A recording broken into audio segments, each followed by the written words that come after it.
Let's catch up now with the Shadow Minister for Regional Development, Anne Webster, joining us live from Canberra. Thanks for joining us, Anne. You must be very disappointed as a National that a former leader and one as prominent as Barnaby Joyce has quit the party.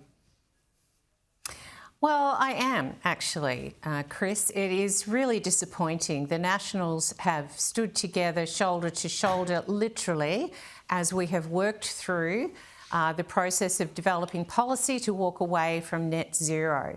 That was something that Barnaby has done a lot of talking about, but he wasn't part of that discussion. He wasn't part of the party room coming to the position that we have now, looking at cheaper, better and fairer energy policy moving forward, and energy prices, I might say, given what the Labor government are doing.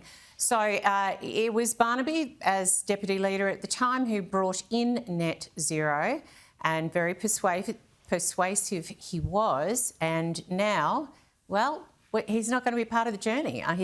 He will be part of, maybe, we don't know, a protest party. He's not spoken to us.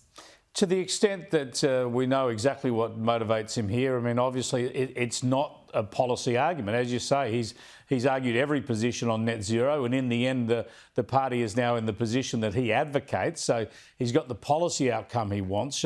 Surely, though, he talks about being isolated up on the backbench, not being used by the party, isolated by the current leadership, presumably. So we can only assume this is about his political ambition. He thinks that the Nationals have no further use for him.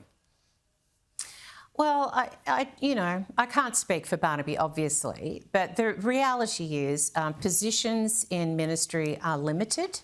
It is a deeply honouring role to be given, to be asked to stand, even as a shadow minister, as I am with 3 portfolios. The fact is that he has been Deputy Prime Minister, and likewise Michael McCormack for that matter. Like, it's got to be very difficult when you've led the party and you've done an amazing job to then be moved aside to allow others to have a go.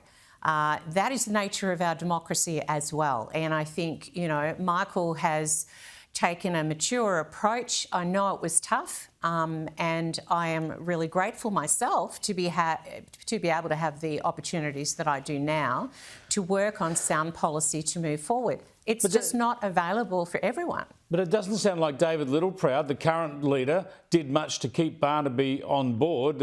Barnaby says that since he announced he would step out of the Nationals party room, he's only had a 90-second phone call with David Littleproud. Do you think your own leader was perhaps happy to let Barnaby go rather than to try and talk him into staying? Oh, look, I think I can't conjecture about phone calls and what has happened, what hasn't happened.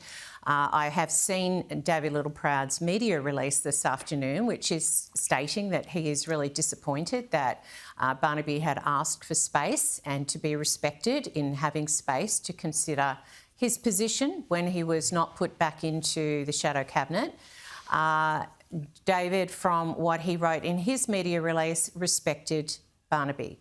Now, Barnaby has, chosen another pathway. And I think those who have spoken with Barnaby and tried to encourage him to stay, Matt Canavan and Colin Boyce and Michael McCormack, they haven't. And let's face it, Matt Canavan was very close to Barnaby, having been his COS in the past. Sorry, Chief of Staff in the past. The reality is that Barnaby is making a choice. I'm really disappointed.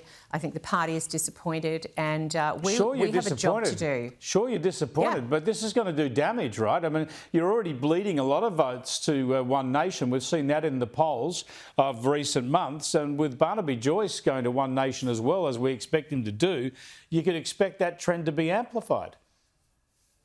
Well, I certainly hope not.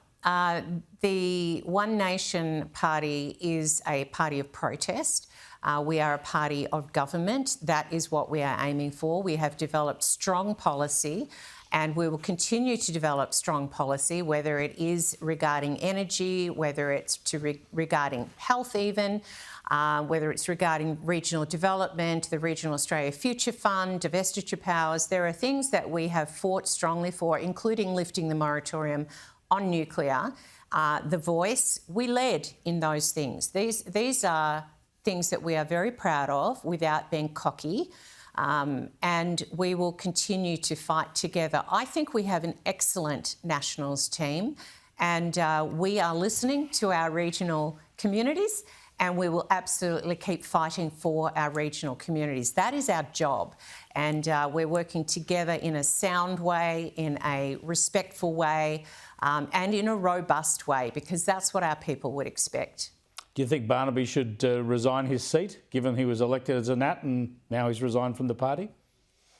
Well, I found it interesting that nobody's asked him today whether he's going to do that and to set up a by-election. I haven't heard any rumours. I don't know anything. I'm certainly not on the inside of any of those conversations. Perhaps, you know, Barnaby's the best one to ask about that. But I think, you know, New England, they voted for, and people who supported Barnaby voted and supported him to become a Nationals member again, to return as a Nationals member. So what goes on from here, Chris? It'll be interesting. We will see. Thanks for joining us, Anne.